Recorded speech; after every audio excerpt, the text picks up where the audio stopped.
requires strategy So and firstly, foresight. how old you like to be a remarkable product. However, survival is still a problem.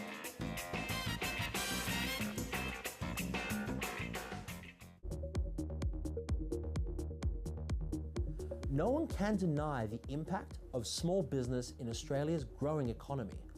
These small enterprises account for around a third of local production and half of all employment within the private sector. However, survival is still a problem for many small businesses due to insufficient budgeting and poor strategy.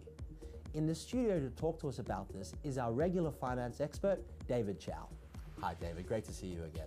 Thanks Daniel, glad to be back. So, what would you say when starting a small business is the most important ingredient to have in place to ensure long-term viability? Well, firstly, Daniel, these days everyone wants to start their own business. Like there's romantic notion of being your own boss that people get carried away with, that they fail to plan sufficiently. So look, I think the key ingredient to a successful business is you just got to plan. Because a lot of people run out of capital pretty soon into their business life cycle, I find. And how important is a business plan even if you have a highly sought after product ready to take to markets? Well, just because you have a highly sought after product right now doesn't mean it'll stay that way in 2 years, 5 years, or even 10 years.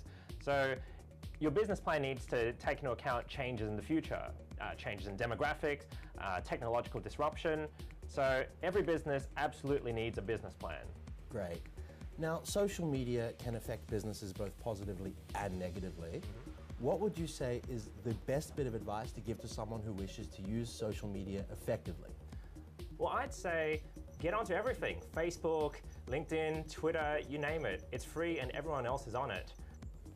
If you have a question for David, please write to info@finsolve.com and hopefully it'll be discussed on next week's program. Thanks so much, David. Thanks, Daniel. Good night, everybody.